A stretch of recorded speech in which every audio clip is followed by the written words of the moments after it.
تو پھر اقتصادی سوجھ بوجھ میں کیوں اضافہ کیا جائے؟ اس کا جواب آپ کے پاس ہے، میں البتہ آپ کو بتا سکتا ہوں کہ آپ نے اس طرف توجہ کیوں دی۔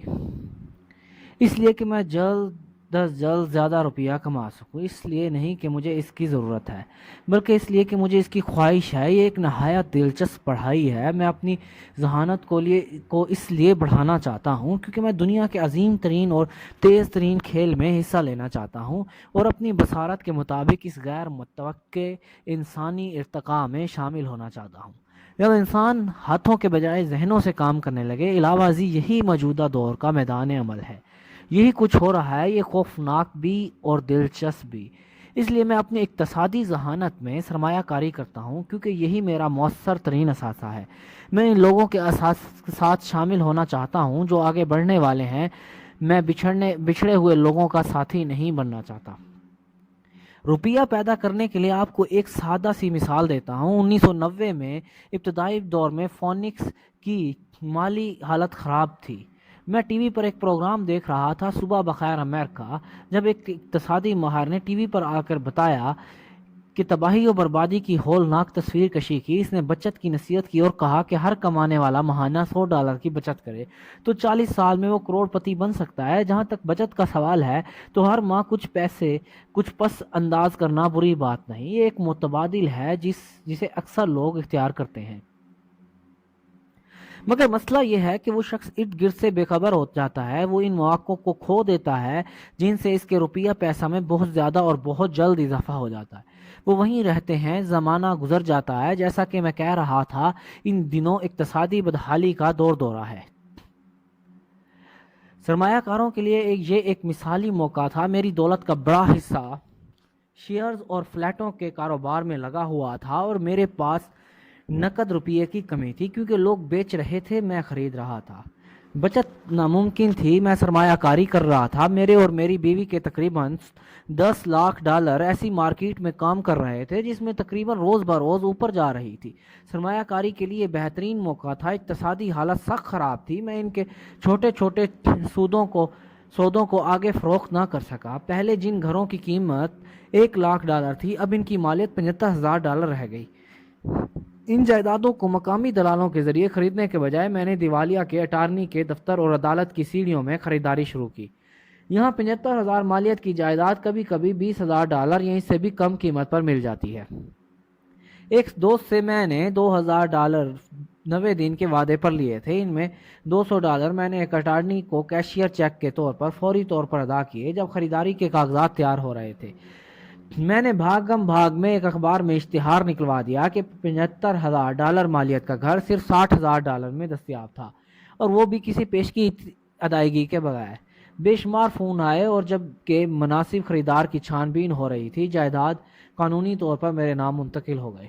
میں نے سب گاہکوں کو جائیداد دیکھنے کے لیے مدعو کیا۔ سب لوگ بےتاب تھے۔ منٹوں میں گھر فروخت ہو گیا۔ میں نے اپنی کمیشن کے $2,500 کا مطالبہ کیا جسے گاہک نے باخوشی طور پر پورا کر دیا، اور اس کے بعد باقی کام اس کمپنی کے ذمہ تھا جس نے لین دین کے کاغذات تیار کرنے تھے۔ میں نے اپنے دوست کو مقررہ مدت کے اندر $2,000 واپس کیے اور $200 اسے اضافی دیے۔ وہ خوش ہو گیا۔ مکان کا خریدار خوش تھا، اٹارنی خوش تھا، اور میں بھی خوش تھا۔ میں نے $60,000 میں مکان بیچا جس پر میں نے $20,000 کی سرمایہ کاری کی تھی۔ میرے اثاثوں کے کھانے میں $40,000 کا اضافہ ہوا اور اس میں میرے 5 گھنٹے صرف ہوئے۔ اب چونکہ تمام لوگوں کو مالی لین دین کا کچھ اندازہ ہو گیا اور نمبروں کی اہمیت کا احساس ہو گیا، میں ایک شکل کے ذریعے واضح کروں گا کہ روپیہ کیسے ایجاد کیا جاتا ہے۔ $40,000 جو اثاثہ کے کالم میں پیدا ہوئے، پیسہ جو بغیر ٹیکس کی ادائیگی کے ایجاد ہوا، 10% سود پر آپ نے $4,000 سالانہ کی کیش فلو کی تخلیق کی۔ اس مالی عدم استحکام کے دور میں اپنے فالتو وقت میں اور میری بیوی 6 ایسے سودے کیے۔ ہماری دولت کا بڑا حصہ بڑی جائیدادوں اور سٹاک مارکیٹ میں لگا ہوا تھا۔ اس کے باوجود ہم نے تقریباً $1,90,000 کے اثاثے بنانے میں کامیاب ہوئے۔ ان 6 خرید و فروخت کے دوران ہماری اپنی سرمایہ کاری نہ ہونے کے برابر تھی۔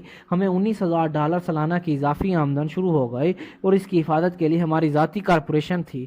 اس کا زیادہ حصہ کمپنیوں کی گاڑیوں کی مرمت، پیٹرول، ٹورز، انشورنس، اشائیوں اور دوسری چیزوں پر خرچ ہوتا تھا۔ جب تک حکومت کی اس $19,000 پر ٹیکس لگانے کی باری آتی ہے تو اس سے پہلے ہی انکم ٹیکس کے قوانین کے تحت مہیا کردہ سہولیات پر خرچ کیا جا چکا ہوتا ہے۔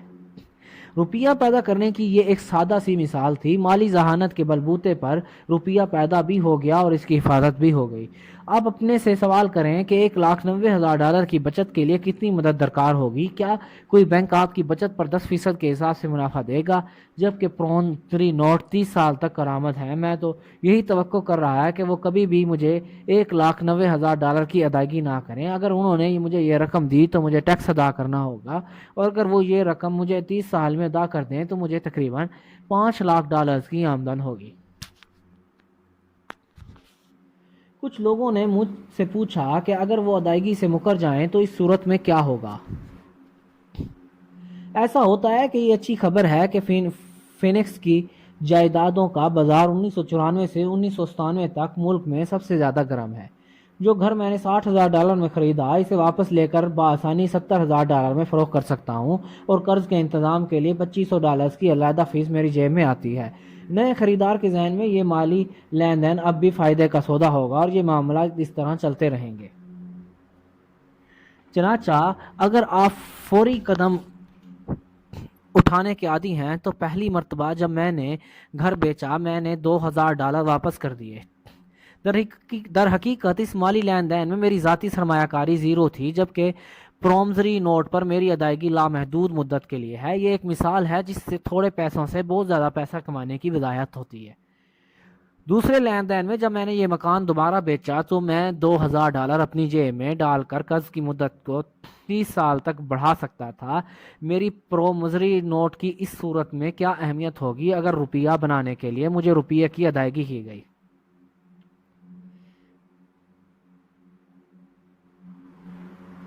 مجھے اس بات کا علم نہیں، مگر بہرحال یہ $100 ماہانہ کی بچت سے بہتر ہے، کیونکہ دراصل ہمیں $100 کے بجائے $150 سے کام شروع کرنا ہوگا، کیونکہ اس آمدنی پر جس سے یہ بچت ہوگی 40 سال تک 5% کے حساب سے ٹیکس ادا کرنا ہوگا، اور پھر اس 5% پر دوبارہ ٹیکس لاگو ہوتا ہے۔ یہ تو عقل کی بات نہ ہوئی، یہ محفوظ تو ہے مگر دور اندیشی سے بعید ہے۔ آج 1947 میں جب یہ کتاب لکھ رہا ہوں تو مارکیٹ کی حالت 5 سال پہلے سے بالکل الٹ ہے۔ فی نفس کی جائیداد کی قیمت پر ریاستہائے متحدہ کے دوسرے علاقوں کے باسی رش کرتے ہیں۔ جو گھر میں نے $60,000 میں بیچے، آج ان کی قیمت $1,10,000 ہے۔ ابھی مواقعوں کی قلت نہیں، مگر اب ایک قیمتی اثاثے سے دستبردار ہو کر ایسا ممکن ہوگا۔ وقت دینا پڑے گا اور تلاش کرنی ہوگی۔ اب خرید و فروخت میں ٹھہراؤ آ گیا ہے، مگر آج ہزاروں ایسے لوگ ہیں جو ان سودوں کی تلاش میں سرگرداں ہیں، اور چند ہی ایسے مواقع ہیں جن کی خریداری پر مالی منفعت کی توقع ہے۔ بازار کی روش بدل چکی ہے، اور اب ہمیں اس جگہ کو چھوڑ کر دوسری جگہ کی تلاش میں نکلنا چاہیے جہاں لین دین کر کے ہم اپنے اثاثوں کے کھانے کو بوجھل بنانے کے لیے قابل ہوں۔ تم یہاں ایسا نہیں کر سکتے، یہ خلاف قانون ہے، تم جھوٹ بول رہے ہو۔ مجھے اکثر ایسی باتیں سننی پڑتی ہیں کیونکہ یہ نہیں پوچھتا کیا تم مجھے بتلا سکتے ہو ایسا تم نے کیسے کیا۔ حساب کتاب بالکل سادہ ہے، اس کے لیے تمہیں الجبرا اور جیومیٹری جاننے کے لیے چندہ ضرورت نہیں۔ میں نے اس بارے میں زیادہ تفصیل بتانے سے گریز کیا ہے۔ خریداری اور فروخت کے کاغذات تیار کرنا مخصوص کمپنیوں کی ذمہ داری ہے، اور وہ اپنے کام سے بخوبی آگاہ ہے۔ وہی ادائیگی کی دستاویزات تیار کرواتی ہیں۔ مجھے مکان کی چھتوں کی مرمت یا غسل خانوں کے بند نالوں کو کھلوانے کی بالکل ضرورت نہیں، کیونکہ خریدار یہ کام خود کروائے گا، یہ ان کا گھر ہے۔ بعض دفعہ کوئی شخص ادائیگی نہیں کرتا، اور یہ بھی اچھا ہے، اس صورت میں دیری کے لیے اس کی رقم میں اضافہ ہو جائے گا، نہیں تو انہیں مکان خالی کرنا پڑے گا، اور مکان ایک بار پھر برائے فروخت بن جاتا ہے۔ عدالت یہ معاملہ طے کرواتی ہے۔ ہو سکتا ہے کہ آپ کے علاقے میں یہ کارآمد نہ ہو، وہاں مارکیٹ کے حالات مختلف ہوں۔ یہ صرف ایک مثال ہے، اور مقصد یہ ہے کس طرح مالی ذہانت کو بروئے کار لاتے ہوئے تھوڑے سے زیادہ کمائی ہو سکتی ہے، سرمایہ کاری بھی کم ہوتی ہے، اور خطرے کا کم احتمال ہوتا ہے۔ اس مثال میں ہم نے سمجھوتے کو روپیہ بدلے استعمال کیا۔ کوئی بھی تعلیم یافتہ شخص اس کام کو کر سکتا ہے، پھر بھی بہت کم لوگ ایسا کریں گے۔ زیادہ تر وہ اسی نصیحت پر عمل پیرا ہوں گے: محنت کرو اور بچت کرو۔ 30 گھنٹہ کام کر کے تقریباً $1,90,000 پیدا کیے گئے۔ اثاثہ کے کالم میں اتنا سرمایہ جمع ہو اور وہ ایک پیسہ انکم ٹیکس بھی ادا کرنا پڑا۔ ان میں سے کون سا طریقہ زیادہ مشکل ہے؟ محنت سے کام کرو، 50% کے حساب سے انکم ٹیکس دو، اور جو بچے اس میں بچت کرو اور بچت پر 5% کے حساب سے مزید ٹیکس ادا کرو۔ اپنی صلاحیتوں اور ذہنی استعداد میں اضافہ کرو، مالیاتی حسن کو بڑھاؤ اور اپنے دماغ کی قوتوں کو تسخیر کر کے اثاثوں میں اضافہ کرو۔ ساتھ ساتھ یہ بھی اندازہ لگاؤ کہ اگر تمہیں نمبر 1 متبادل پر چلنا پڑتا ہے تو $1,90,000 کی بچت کے لیے کتنی دہائیاں درکار ہوتی ہیں۔ اب آپ کو پتہ لگ گیا ہوگا کہ جب میں والدین کو بچوں کے متعلق یہ کہتے سنتا ہوں کہ میرا بچہ اسکول میں اچھا جا رہا ہے، اس کا تعلیمی ریکارڈ اچھا ہے، تو کیوں خاموشی سے میں اپنا سر ہلاتا ہوں۔ یہ تو ٹھیک ہے، مگر کیا یہی سب کچھ ہے؟ میں جانتا ہوں کہ اوپر دی گئی کاروباری حکمت عملی عام سی ہے، اس سے صرف یہ وضاحت مقصود تھی کہ تھوڑے سے زیادہ کس طرح بنایا جا سکتا ہے۔ دوبارہ میں یہی کہوں گا کہ میری کامیابی کی وجہ میری مضبوط اقتصادی بنیاد تھی، جو مضبوط اقتصادی تعلیم کی محرون محنت ہے۔ میں نے پہلے بھی کہا اور دوبارہ کہتا ہوں کہ مالیاتی ذہانت 4 صلاحیتوں کا مجموعہ ہے: مالیاتی تعلیم، سرمایہ کاری کی حکمت عملیاں، مارکیٹ ضرورت اور فراہمی۔ جس کی ضرورت تھی، اس طرح بل گیٹس نے بھی ایسا ہی کیا۔ $70,000 کا گھر $60,000 میں فروخت کے لیے پیش کیا گیا، جس کی سرمایہ کاری $20,000 سے کی گئی تھی۔ یہ بھی موقع سے فائدہ اٹھانے کی مثال تھی، کوئی خرید رہا تھا، کوئی بیچ رہا تھا۔ قانون، حساب کتاب، کارپوریشن، ریاستی اور وفاقی قوانین اور ضابطوں سے آگاہی ضروری ہے۔ میں یہی مشورہ دوں گا کہ آپ قانون کے دائرے میں رہ کر اپنا کام کریں۔ ان 4 مہارتوں یا اوصاف کے مجموعے سے آپ کی مالی استعداد کی بنیاد بنتی ہے، جو دولت کے حصول میں کامیابی کے لیے لازم ملزوم ہے۔ خواہ آپ چھوٹے گھر خریدیں، بڑے فلیٹ خریدیں، کمپنیاں مول لیں، سٹاک میں پیسے کی سرمایہ کاری کریں، میوچل فنڈز خریدیں، قیمتی دھاتیں مول لیں، بیس بال کے کارڈ لیں یا کوئی اور کاروبار کریں، مالی ذہانت کی بنا پر آپ کے لیے مال و دولت کا حصول مشکل ہوگا۔ 1996 تک جائیدادوں کی قیمتوں میں ایک بار پھر اضافہ ہوا اور بہت سے لوگ اس کاروبار میں شامل ہو گئے۔ سٹاک مارکیٹ میں حصص کی قیمتوں میں اضافے کی بدولت بعض لوگ اس کاروبار میں لگ گئے۔ ریاستہائے متحدہ کی اقتصادی حالت بہتر ہو رہی تھی۔ 1996 میں نے بیچنا شروع کیا اور اب میرا رخ ناروے، پیرو، ملائیشیا اور فلپائن کی جانب تھا۔ سرمایہ کاری تبدیل ہو چکی تھی۔ جائیدادوں کی خرید و فروخت کا جہاں تک سوال تھا، میں نے یہ کام بند کر دیا تھا۔ میں اپنے اثاثوں کے کالم میں قیمتوں کے بڑھنے کے رجحان کو دیکھ رہا ہوں اور شاید سال کے آخر تک دوبارہ فروخت شروع کر دوں۔ اس کا اس بات پر بھی دار و مدار ہے کہ کانگریس میں شاید کچھ نئے قوانین منظور ہو جائیں، اور میرا اندازہ ہے کہ میرا ان 6 گھروں کا سودا بکنے لگے گا اور 40,000 کا پرومزری نوٹ نقدی میں تبدیل ہو جائے گا۔ مجھے چاہیے کہ جلد از جلد اپنے اکاؤنٹنٹ سے رابطہ کروں کہ وہ زر نقد کی وصولی اور اسے پناہ فراہم کرنے کے لیے تیاریوں میں مصروف ہو جائے۔ جو بات میں نے آپ کے ذہنوں میں ڈالنا چاہتا ہوں وہ یہ ہے کہ سرمایہ کاری ہوتی ہے، نہیں بھی ہوتی، مارکیٹ میں اتار چڑھاؤ آتا رہتا ہے، اقتصادی بہتری ہوتی ہے اور بعض دفعہ خسارہ بھی ہوتا ہے۔ زندگی روزانہ آپ کو کامیاب مواقع فراہم کرتی رہتی ہے۔ یہ ہماری کوتا بینی ہے کہ ہم انہیں پہچاننے سے قاصر رہتے ہیں۔ وہ موجود ہوتے ہیں اور جوں زمانہ بدلتا ہے، نئی نئی ایجاد سامنے آتی ہیں، اتنے ہی مواقع زیادہ ہوتے ہیں اور ان سے فائدہ اٹھاتے ہوئے آپ اپنا اور اپنے خاندان کا مستقبل آنے والی نسل تک محفوظ کر سکتے ہیں۔ پھر وہی سوال اٹھتا ہے کہ ہم اپنی مالی استعداد میں کیوں اضافہ کریں، اور پھر آپ ہی اس سوال کا جواب دے سکتے ہیں۔ میں جانتا ہوں کہ آپ اپنے علم میں کیوں اضافہ کرتا رہتا ہوں، کیونکہ ایسی خاصیت کی نشو و نما پر خاص توجہ دیتا ہوں، کیونکہ مجھے پتہ ہے کہ آنے والے دور تبدیلیوں کا دور ہے۔ میں ماضی سے چمٹے رہنے کے بجائے تبدیلی کو ترجیح دیتا ہوں۔ میں جانتا ہوں کہ مارکیٹ میں اتار چڑھاؤ آئے گا، میں اس لیے مالی ذہانت تو بڑھا رہا ہوں۔ جب بھی مارکیٹ میں تغیر رونما ہو اور کچھ لوگ اپنے گھٹنوں کے بل گر کر نوکری کی بھیک مانگیں گے، جب دوسرے لیمو اکٹھے کرنے میں لگے ہوں گے اور ہم سب کبھی کبھار لیمو سے استفادہ کریں گے اور انہیں کروڑوں میں بدل دیں گے، یہ مالی ذہانت ہے۔ اکثر اوقات مجھ سے ان لیمو کے بارے میں سوال کیا جاتا ہے جن سے میں نے کروڑوں کمائے۔ میں اپنا ذاتی سرمایہ کاری کی مثال پیش کرنے سے ہچکچاتا ہوں، کیونکہ اس طرح مجھے ڈر ہے کہ کہیں آپ یہ نہ سمجھنے لگ جائیں کہ میں اپنے کارناموں کی تشہیر کر رہا ہوں اور سرمایہ کاری کے ضمن میں اپنی کامیابیوں کو بڑھا چڑھا کر پیش کر رہا ہوں، اور یہ ہرگز میرا ارادہ نہیں۔ میں حقیقی اور سارے واقعات کی وضاحت کے لیے مثالیں دیتا ہوں۔ ان مثال میں سے آپ پر یہ بات ثابت کرنے کا خواہاں ہوں کہ یہ اتنا مشکل نہیں، اور یہ بھی آسان ہو جاتا ہے جب مالی ذہانت کے 4 اصولوں سے آپ کی شناسائی ہو جائے۔ ذاتی طور پر اپنی آمدنی بڑھانے کے لیے میں 2 طریقوں پر عمل کرتا ہوں۔ جائیداد اور ہلکے پھلکے سٹاک کا حصول جائیداد کو بنیادی طور پر استعمال کرتا ہوں اور دن رات میری جائیدادیں کیش فلو مہیا کرتی ہیں، اور کبھی کبھار ایسا بھی ہوتا ہے کہ کوئی جائیداد خاص منافع دے جاتی ہے۔ سٹاک اور شیئرز میں آمدنی کے فوری حصول کے لیے بروئے کار لاتا ہوں۔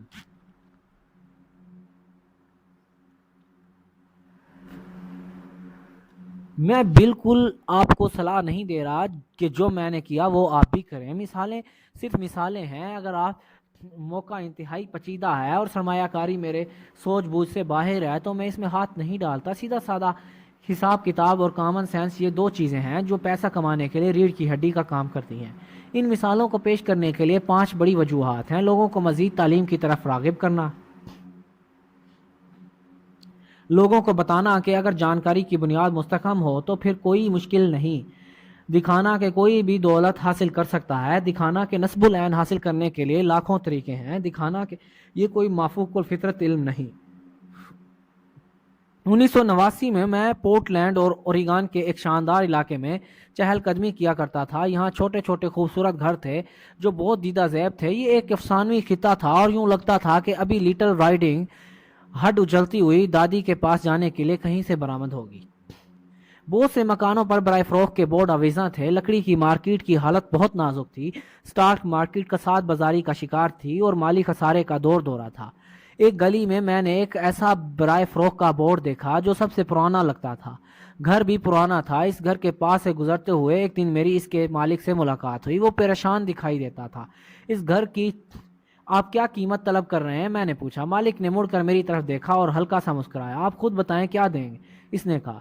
1 سال سے اس کے بکنے کا انتظار کر رہا ہوں، اب تو کوئی اسے دیکھنے بھی نہیں آتا۔ میں اسے دیکھوں گا، میں نے کہا، اور آدھے گھنٹے بعد میں نے یہ مکان اس نے جو قیمت مانگی اس سے $20,000 کم میں خرید لیا۔ یہ ایک خوبصورت 2 کمروں کا چھوٹا سا گھر تھا جس کی کھڑکیوں کے چوکٹھے خنجر بریڈ لکڑی سے بنے ہوئے تھے۔ اس کا رنگ ہلکا نیلا تھا اور اس میں گرے رنگ کی حاشیہ آرائی تھی اور اسے 1930 میں بنایا گیا تھا۔ گھر کے اندر پتھر سے بنی ہوئی ایک خوبصورت انگیٹھی تھی۔ 2 کمرہ خواب تھے اور یہ گھر کرایہ پر دینے کے لیے مثالی تھی۔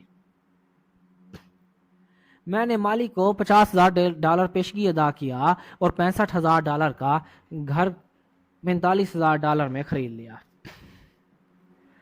اب بات صرف یہ تھی کہ کوئی اسے خریدنے پر آمادہ نہ تھا۔ 1 ہفتہ میں مالک نے گھر خالی کر دیا۔ مکان سے چھٹکارا پا کر اس نے سکھ کا سانس لیا اور میرے پہلے کرایہ دار نے گھر میں قدم رکھا اور جو ایک مقامی کالج کا پروفیسر تھا۔ خرید اور رہن کی دستاویزات پر اٹھنے والے اخراجات کی ادائیگی کے بعد ہر ماہ مجھے $40 کی آمدنی شروع ہو گئی۔ یہ کچھ بھی نہ تھی۔ 1 سال بعد اوریگون کی مارکیٹ رفتہ رفتہ بحال ہونے لگی۔ کیلیفورنیا کے سرمایہ کار جن کی جائیداد کے بھرپور کاروبار سے جیبیں بھری ہوئی تھی اب شمال کی طرف ان کا رخ تھا۔ انہوں نے اوریگون واشنگٹن میں دھڑا دھڑ سرمایہ کاری شروع کر دی۔ میں نے $95,000 میں یہ گھر ایک نوجوان جوڑے کو فروخت کر دیا اور اس قیمت پر اسے سودے کو رازاں خیال کرتے تھے۔ $40,000 کا نقد منافع میں نے 1031 ٹیکس کی التوائی ایکسچینج میں رکھ دیا اور میں نیا گھر خریدنے کی تلاش میں نکل پڑا۔ 1 ماہ کی تلاش بسیار کے بعد میں نے 12 فلیٹوں پر مشتمل ایک گھر دیکھا جو انٹل پلانٹ بیورٹن اور ریگون کے ساتھ ہی تھا۔ اس کے مالکان جرمنی میں رہائش پذیر تھے اور انہیں اس کی جگہ کی صحیح قیمت کا کوئی اندازہ نہ تھا اور ایک بار پھر وہ اس سے نجات حاصل کرنا چاہتے تھے۔ میں نے $4,50,000 کی مالیت کی اس جائیداد کے لیے $2,75,000 کی بولی لگائی اور وہ $3,00,000 پر راضی ہو گئے۔ میں نے اسے خرید کر 2 سال تک اپنے پاس رکھا اور اسے 1031 ٹیکس کی التوائی ایکسچینج کے ایکٹ کو بروئے کار لاتے ہوئے میں نے اس عمارت کو $4,95,000 میں بیچ کر فینکس ایزوزینا میں 30 فلیٹوں پر مشتمل ایک عمارت خرید لی۔ اس وقت تک ہمیں بارش سے چھٹکارے کی حاجت تھی اور بہرحال جگہ تو ہم نے فروخت کرنی ہی تھی۔ اوریگون کی سابقہ مارکیٹ کنڈیشن کی طرح ان دونوں فینکس کی مارکیٹ کساد بازاری کا شکار تھی۔ اس وقت اس گھر کی قیمت $8,75,000 تھی اور شروع میں $2,25,000 ادا کرنے تھے۔ یہاں سے ماہانہ آمدنی تقریباً $5,000 تھی، پر ایریزونا کی مارکیٹ اٹھنے لگی اور 1966 میں یہ جائیداد کو لور اڈا کے ایک سرمایہ کار نے خریدنے کے لیے $1.2 ملین کی پیشکش کی۔ میں اور میری بیوی اسے بیچنے کے خواہاں تھے، مگر میں نے انتظار کیا یہ دیکھنے کے لیے کہ شاید کانگریس کل منافع پر ٹیکس کے نفاذ کا قانون بدل ڈالے۔ اس صورت میں ہمیں جائیداد کی قیمت میں مزید 15 سے 20% اضافے کی توقع تھی۔ علاوہ ازیں ہر ماہ $5,000 کی اچھی خاصی آمدنی ہو رہی تھی۔ اس مثال سے میں نے یہ ظاہر کیا کہ چھوٹی رقم کس طرح بڑی رقم میں تبدیل ہو جاتی ہے۔ دوبارہ بنیادی مسئلہ وہی ہے کہ مالیاتی رپورٹوں کی سوچ سمجھ بوجھ، سرمایہ کاری کی حکمت عملی، مارکیٹوں کے رجحانات کا ابلاغ اور قوانین سے آشنائی، اگر ان باتوں کا علم نہیں تو پھر لازم ہے کہ لوگ مروجہ اصولوں کو اپنائیں، یعنی خطرہ مول نہ لو، مختلف راستے ڈھونڈو اور صرف مستحکم جائیداد خریدو، مگر ایسی جائیداد عام طور پر مہنگی ہوتی ہے اور منافع بخش کی شرح بہت قلیل۔ عام طور پر بڑے بڑے پراپرٹی ڈیلر ایسی جائیدادوں پر ہاتھ نہیں ڈالتے، کیوں؟ انہیں علم ہوتا ہے کہ ڈھیر ساری کوشش کے بعد نہ تو ان کے پلے کچھ پڑے گا اور نہ ہی سرمایہ کار کو فائدہ ہوگا، اور یہ ایک دانش مندانہ حکمت عملی ہے۔ عام طور پر منافع بخش سودے نئے نئے سرمایہ کاروں کے ہاتھ نہیں لگتے، یہ ان امیروں کے حصے میں آتے ہیں جو زیادہ امیر بننے کی خواہش مند ہوتے ہیں اور ان کھیل سے پوری طرح باخبر ہوتے ہیں۔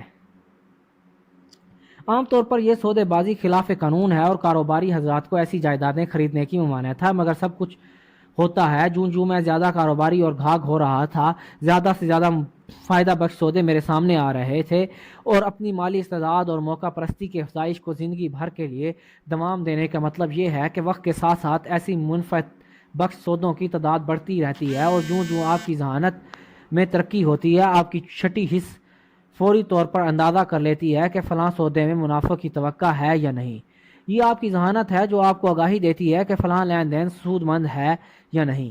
یہ ایک بڑے سودے کو اپنی فائدے میں کیسے ڈھالا جائے، جوں میری جانکاری میں اضافہ ہو رہا ہے اور بھی مجھ پر اور بہت کچھ جاننا ہے، اتنا ہی میری آمدنی میں اضافہ ہو رہا ہے، کیونکہ جوں وقت گزر رہا ہے میرا تجربہ اور قابلیت اسی مناسبت سے بڑھ رہے ہیں۔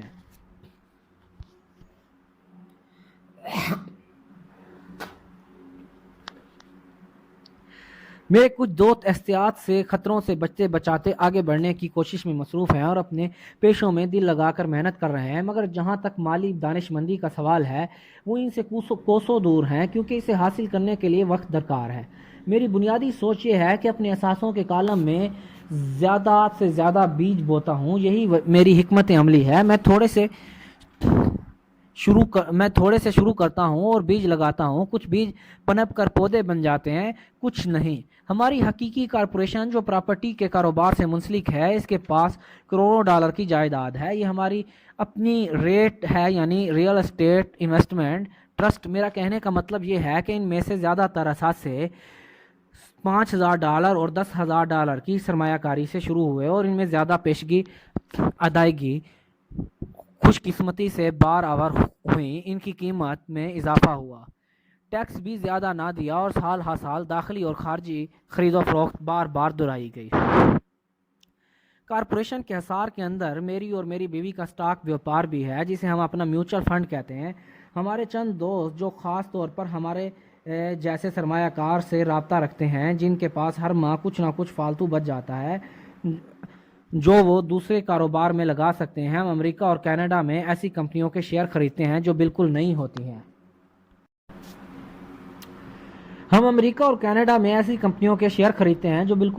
اور سٹاک ایکسچینج میں متعارف ہونے والی ہوتی ہیں۔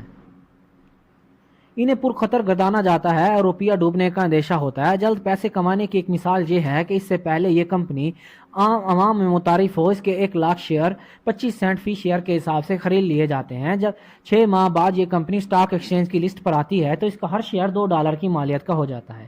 اگر کمپنی کو اچھے طریقے سے چلایا جائے تو قیمتیں بڑھتی رہتی ہیں اور سٹاک کے ایک شیئر کی قیمت ہو سکتا ہے $20 تک تجاوز کر جائے، اور اس کے اندر ہمارے $25,000 کی سرمایہ کاری 1 ملین تک پہنچ جائے۔ اگر آپ جانتے ہیں کہ آپ کیا کر رہے ہیں تو جو ہرگز نہیں جو وہ ہوتا ہے جو آپ بغیر سوچے سمجھے کسی سودے میں پیسے جھونک دیتے ہیں۔ ہر کام کو کرنے کا ڈھنگ ہے۔ اگر آپ میں صلاحیت ہے، دانائی ہے اور کھیل سے رغبت ہے تو آپ خطرات کے تناسب کم سے کم کر کے ناموافق حالات کو اپنے فائدے میں بدل سکتے ہیں۔ خطرہ تو ہر جگہ ہے، خطرات سے نپٹنے کے لیے مالی سوجھ بوجھ درکار ہے۔ چنانچہ جو چیز ایک شخص کے لیے خطرناک ہو اور دوسرے کے لیے نہیں ہوتی، یہی بنیادی وجہ ہے جس کے لیے میں بار بار لوگوں پر زور دیتا ہوں اور ان کی حوصلہ افزائی کرتا ہوں کہ سٹاک، جائیداد اور دوسری چیزوں میں سرمایہ کاری کرنے سے پہلے اپنی مالیاتی تعلیم پر توجہ دیں اور اس پر سرمایہ کاری کریں۔ جتنے ہوشیار آپ ہوں گے اتنے ہی بہتر طریقے سے آپ غیر مساعد حالات سے عہدہ بر ہو سکیں گے۔ جس قسم کے سٹاک میں سرمایہ لگاتا ہوں وہ اکثر لوگوں کے لیے انتہائی خطرناک ہیں۔ میں انہیں ایسے کرنے کا مشورہ نہیں دیتا. میں یہ کھیل 1979 سے کھیلتا آ رہا ہوں اور میں نے اس میں بہت کچھ گنوایا ہے.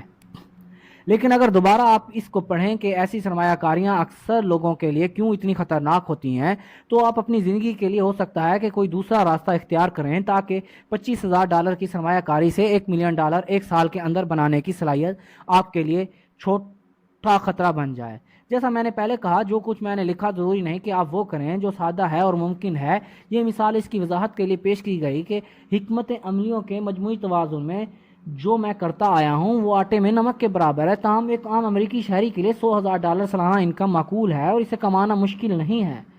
مارکیٹ کو مد نظر رکھتے ہوئے تمہاری ہوش مندی کے بلبوتے پر 5 سے 10 سال کے عرصے میں اتنی آمدن ہے. اگر آپ اپنے اخراجات کو قابو میں رکھیں تو $100,000 سالانہ کی اضافی آمدن دل خوش کن ہے اور اس کا محنت اور کام سے تعلق نہیں. آپ کام کر سکتے ہیں یا گھر بیٹھ سکتے ہیں اور حکومت کے ٹیکس کے نظام کو اپنے فائدے میں استعمال کر سکتے ہیں بجائے اس کے کہ آپ اسے اپنے برخلاف استعمال کریں. میری اپنی زیادہ توجہ جائیداد پر ہے. مجھے اس سے بے پناہ عشق ہے کیونکہ اس میں استحکام ہے. یہ سست رو ہے. میں اسے مضبوط سے مضبوط تر بناتا ہوں. کیش فلو ہر وقت متوقع ہو اور اگر اس کی مناسب دیکھ بھال کی جائے تو قیمت میں کی گئی اضافہ ہو جاتا ہے. اس سے یہ فائدہ بھی ہوتا ہے کہ اس مضبوط بنیاد کے سہارے میں اسٹاک مارکیٹ کے کاروبار میں خطرہ مول لے سکتا ہوں. یہاں اگر مجھے زیادہ آمدنی ہوتی ہے تو اس پر میں اپنا گین ٹیکس ادا کر کے جو بچت ہوتی ہے اسے جائیداد کی خریداری میں لگا دیتا ہوں. اس طرح میں اپنے اثاثوں کے خانے میں چند الفاظ کا اضافہ کر سکتا ہوں.